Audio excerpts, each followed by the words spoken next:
qui a longtemps été un peu étranger à la profession d'expert comptable ou d'auditeur, c'est l'anti-blanchiment. Ça ne fait pas partie du core business, du travail de ces experts au travail quotidien, quoique il y ait quand même quelques éléments communs. Je pense par exemple à l'identification des clients ou encore à l'analyse des opérations inhabituelles. Alors, pour développer le sujet de ce panel, nous avons Monsieur Isaac Mukendi, membre de l'Association congolaise des banques.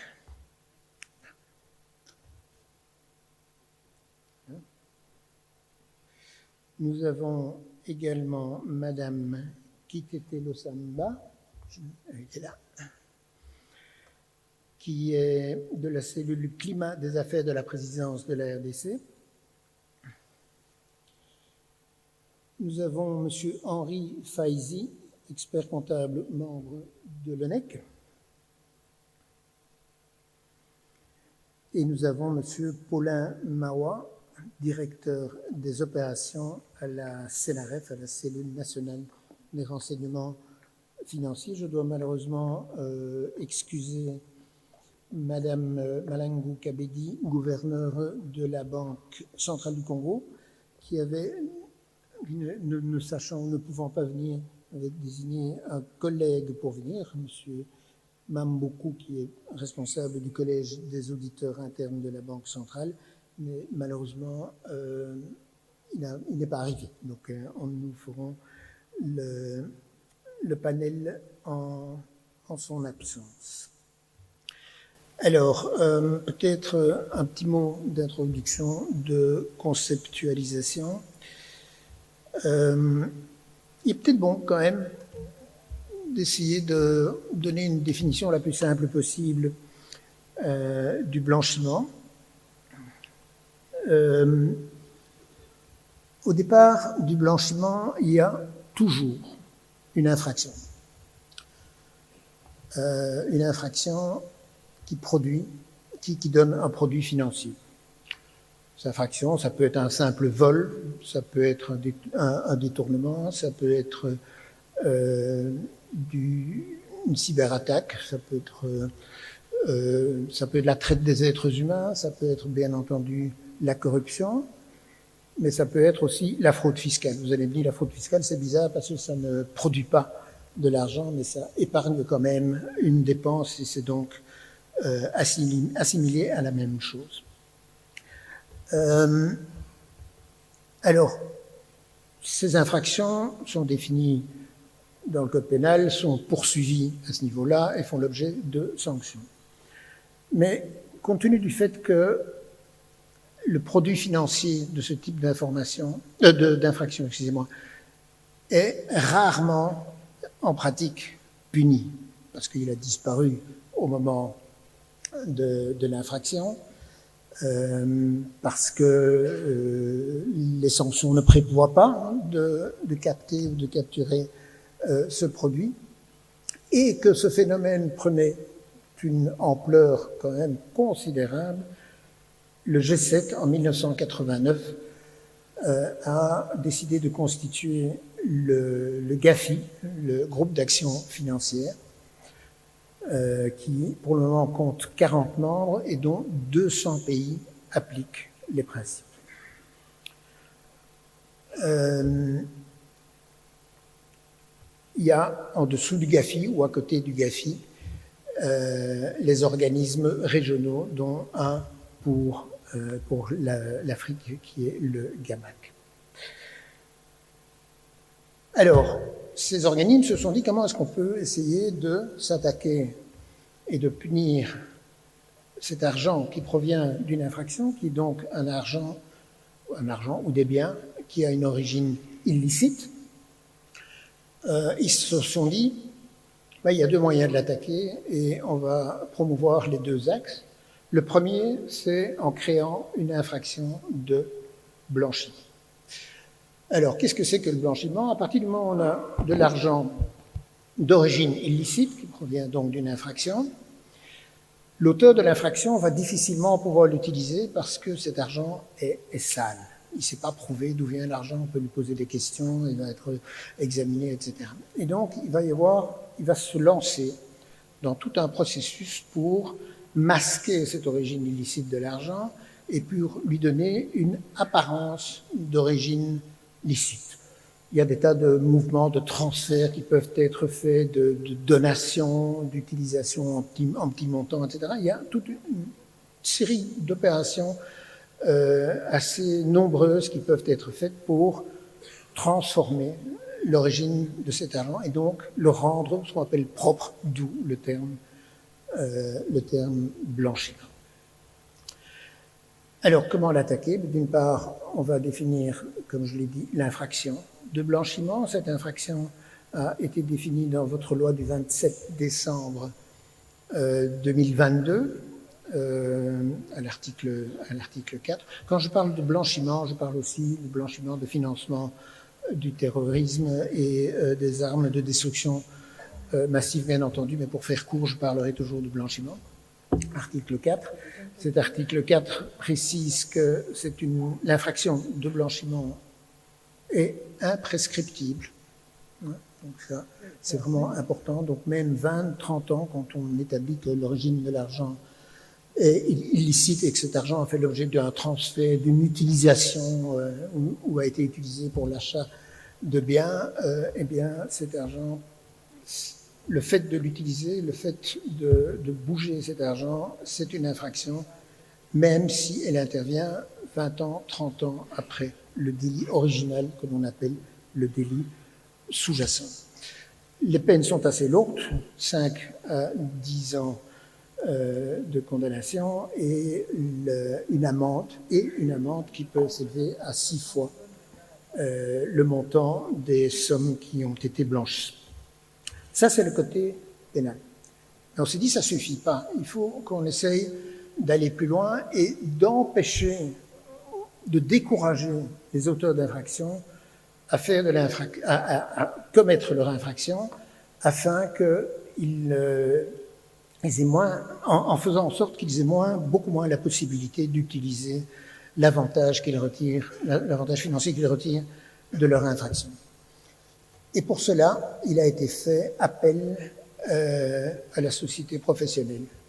Et donc, on demande à toute une série de personnes qui peuvent être concernées, qui peuvent être, je ne dirais pas, non, ils ne sont pas liés, mais qui peuvent être en contact avec ces opérations que l'on peut appeler de blanchiment, on va leur demander d'informer la cellule de renseignement financier, ici la CNRF, de cette opération, et la CNRF elle-même pourra, elle a un double levier, elle pourra d'une part bloquer l'opération, le temps de l'analyser, et si cette opération lui paraît vraiment suspecte, elle peut transmettre le dossier à la justice, et on va demander à ces différentes professions, donc vous les connaissez bien, c'est bien entendu, ça a commencé par les banques, les sociétés d'assurance, et puis ça a été étendu progressivement, notamment aux professions dites non financières, que les experts comptables, les notaires, les avocats, etc. Et on va leur demander, pour être sûr qu'ils exercent bien leur devoir de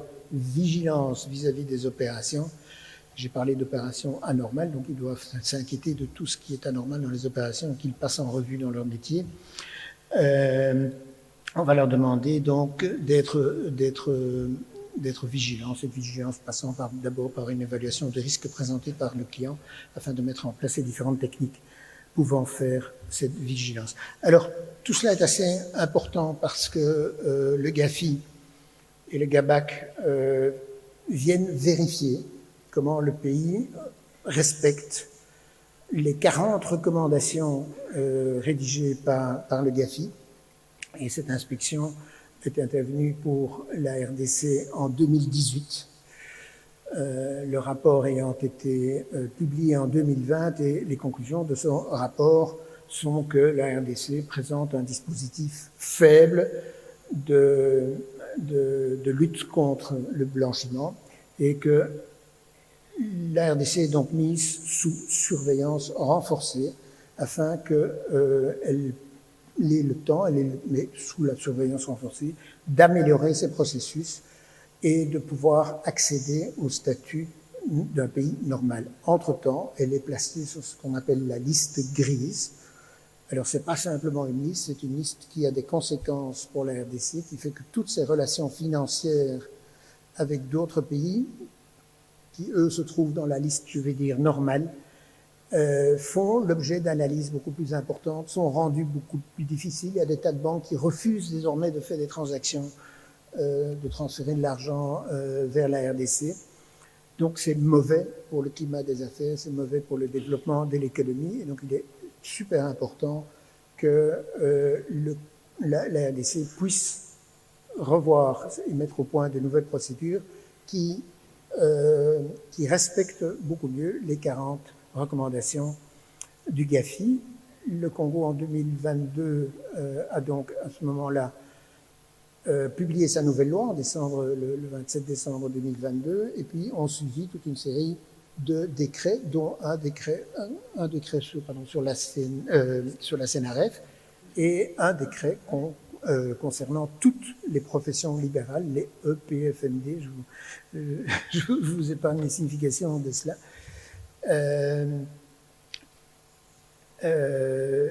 Qui précisent leurs obligations, ce qu'elles doivent faire, etc. Il est notamment prévu dans ce décret que le contrôle par les experts comptables, le contrôle de l'application par les experts comptables, de la bonne application de toute la réglementation en matière d'anti-blanchiment, vigilance, identification des clients, déclaration à la CNRF, etc., est effectué par la CNRF. Donc c'était assez important comme modification dans l'environnement. Alors, je vais m'adresser maintenant à M. Mukendi. Le dispositif préventif de lutte contre le blanchiment est lourd pour les institutions financières, principalement en matière de vigilance à l'égard de la clientèle et de ses opérations, mais également en matière de déclaration de soupçons à la CNRF. Comment analysez-vous la stratégie nationale de lutte contre le blanchiment qui a été mise au point par la RDC et quelles recommandations faites-vous pour plus d'efficacité, plus de réalisme, notamment dans le cadre de la prochaine évaluation probable ou le prochain rapport de suivi renforcé du GABAC? Je vous donne la parole. Merci beaucoup pour la parole. Bonjour à tous. Un grand merci à l'ONEC de nous avoir associés à cette activité. Je prends la parole au nom de l'Association congolaise des banques, l'ACB, au sein duquel j'assume la fonction de vice-président de la commission de conformité.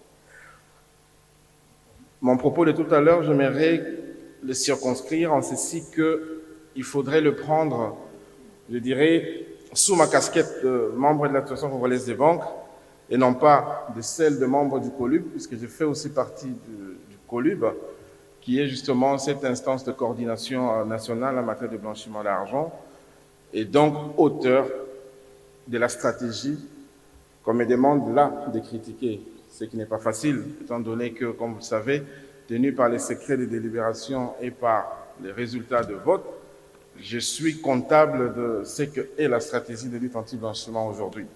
Et donc, ces propos que je vais devoir faire, s'il vous plaît, prenez-le en libre penseur. Merci. Et donc, 2 points à mon point de vue concernant la stratégie, c'est ça notre perspective au niveau de l'association des banques. Premièrement, ce qu'il faut savoir, c'est que la stratégie nationale anti-blanchiment a pour objectif de répondre aux défaillances ou aux carences qui ont été relevées dans le rapport d'évaluation mutuelle dont a fait allusion tantôt le modérateur, qui était fait par le GABAC, mais aussi pour répondre aux besoins des risques identifiés dans l'évaluation nationale des risques. Donc voilà globalement les deux, je dirais, déterminants ou, dans notre langage, on parle de drivers. Ce sont les deux déterminants qui guident au fait la logique de notre stratégie que nous avons aujourd'hui. Et donc, 2 objectifs ont été fixés dans cette stratégie ou pour cette stratégie. Le premier, c'est qu'à court terme, la stratégie a visé ou vise à répondre aux besoins de sortie de la RDC de la liste des pays soumis à la vigilance renforcée du GAFI, au suivi renforcé du GAFI. Ce qui est très ambitieux, vous le verrez avec moi. Et donc, quand on parle de court terme, ça signifie dans l'année. La stratégie ou les actions prévues dans la stratégie devraient permettre de répondre aux besoins de sortie de cette liste. Et à long terme, la stratégie devrait permettre justement de participer à la construction d'un dispositif de lutte anti-blanchiment national qui soit robuste, efficace, pérenne et conforme aux normes du GAFI. 2 mots au sujet de ces articulations. La stratégie nationale de lutte anti-blanchiment est bâtie autour de 5 axes stratégiques, s'il faut le dire, 5 objectifs, stratégiques, 23 axes d'intervention, et tenez-vous bien, 125 actions clés. Abstraction faite justement de sous-actions. Quand vous lisez le plan opérationnel de mise en œuvre de cette stratégie, chaque action clé est déclinée également en quelques sous-actions. Et la stratégie, en termes de temporalité, doit se décliner ou doit s'exécuter sur 3 années, prenant cours en 2024, donc en 2024 et 2026. Et donc, pour répondre à la question du modérateur, quelle est la lecture que nous en faisons, nous, au sein de l'Association des banques? Et donc, 3 considérations peuvent être faites. La première, c'est que je crois que la description que je venais de faire tantôt de ces articulations vous laisse croire qu'elle exprime une ambition assez forte que d'aucuns peuvent considérer d'être démesurée. Je mets mes mots entre griffes. Pourquoi? Puisque quand vous lisez la stratégie telle que déclinée aujourd'hui, plusieurs activités, plusieurs actions sont prévues et l'essentiel porte sur des réformes réglementaires, législatives, etc. Donc ça signifie mettre en place des lois, des règlements, des décrets, modifier des organisations, lancer des réformes dans tous les sens. Et cela nous fait croire que quand on essaye de décompter, s'il faut le dire ainsi, le nombre d'actions en termes de réformes réglementaires, réformes législatives, et le nombre d'actions qui doivent être mises en œuvre dans le très court terme, donc dans l'année, nous sommes pratiquement 50%. Et cela nous fait croire au niveau de l'Association des banques que quelque part nous n'avons pas tenu compte de réalité de notre pays, à la fois socio-configurationnelle, le pays est très grand, mais nous n'avons pas non plus tenu compte de tous les efforts ou de tout le processus qui est généralement long en termes de réformes législatives. Mettre en place une loi au Congo vous prend entre 12 et 45 mois, pour certains. Et donc, s'il en faut faire 2, 3, 4, 5, 6, 7, et là, si on décompte les actions qui sont prévues dans la stratégie, nous pouvons facilement atteindre des dizaines de législations à mettre en place. Et très vite, on se rend compte que ce n'est qu'irréaliste de tout faire en une année. Et donc, quelque part, les concepteurs, donc nous, les concepteurs de la stratégie au sein du COLUB, nous n'avons pas tenu compte justement de ces paramètres qui risqueraient à terme de poser des questions en termes d'efficacité quand il faudrait évaluer à la fin la stratégie. Parce que l'efficacité d'une stratégie s'évalue par l'exécution des actions qui sont prévues. Et si on se donne nous-mêmes des ambitions qui ne sont pas réalistes, on risque à la fin de se faire évaluer sur des critères que nous ne saurons pas nous-mêmes assumer. La deuxième considération porte sur les indicateurs de performance. À lire certaines actions prévues dans la stratégie, surtout celles qui visent à renforcer le volet efficacité de notre dispositif, on se rend très vite compte que certains indicateurs ne sont pas définis de manière très précise et je dirais même très mesurable. Conséquence, quand un indicateur est fixé de manière assez floue ou imprécise, il prête le flanc à des interprétations objectives ou à des évaluations subjectives, alors que l'efficacité d'une action réside justement dans la capacité de celle qui les met en place ou celle qui le conçoivent à l'objectiver. Et donc là, le manque d'objectivité dans certains indicateurs qui sont prévus risque de poser des problèmes au moment de l'évaluation. Et la dernière considération pour nous, avant de proposer mes recommandations, c'est que à lire la stratégie, il en ressort une certaine confusion, s'il faut le dire ainsi, ou ambiguïté entre l'emploi des termes priorité et périodicité. Je m'explique. Quand vous lisez la stratégie dans ses articulations,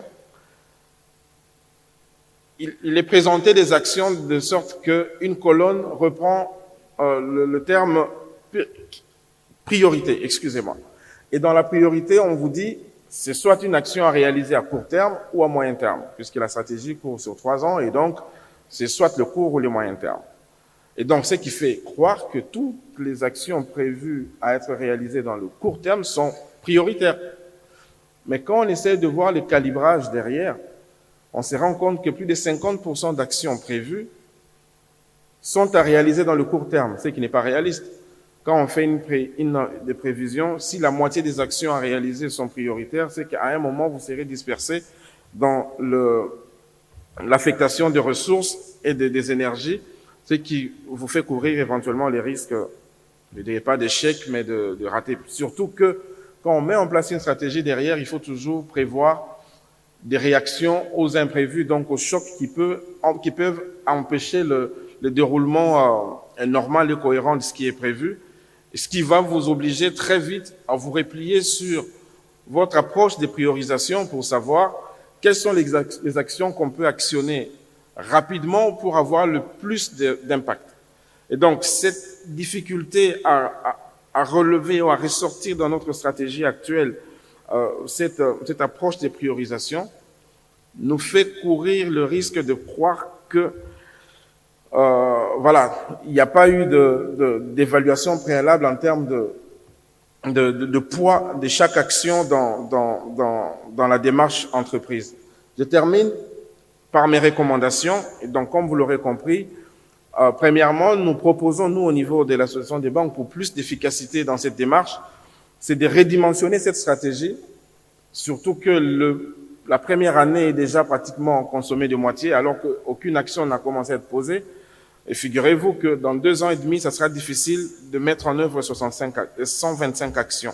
Et donc, conséquence, il faudrait rapidement la redimensionner et se concentrer sur des actions qui auront un impact très fort en termes d'atteinte des résultats escomptés. Deuxièmement, ce qu'il faut définir des indicateurs un peu plus précis, mesurables et réalistes. Donc, c'est le fameux SMART, pour donner un peu à la stratégie plus de chances d'être évaluée de manière plus objective et que les impacts soient analysés à leur juste valeur.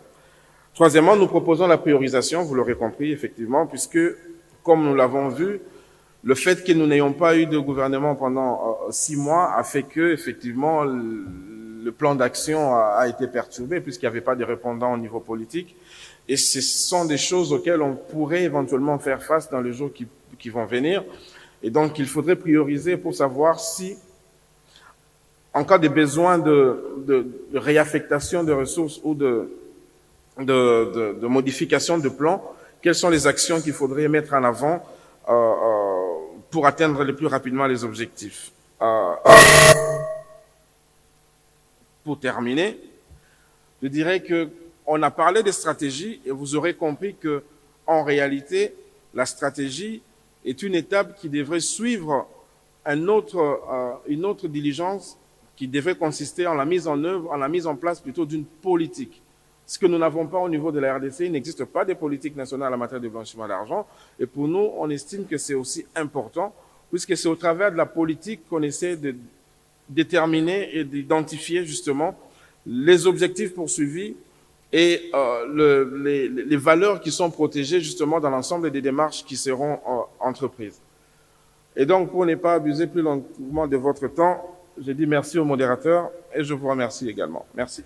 Merci beaucoup. Nous comprenons un petit peu mieux les enjeux représentés pour les banques par l'application de cette stratégie nationale et le fait que, inévitablement, dans des plans d'une telle envergure, certains ajustements sont inévitables afin d'assurer qu'elle puisse être appliquée dans la pratique et de la manière la plus efficace.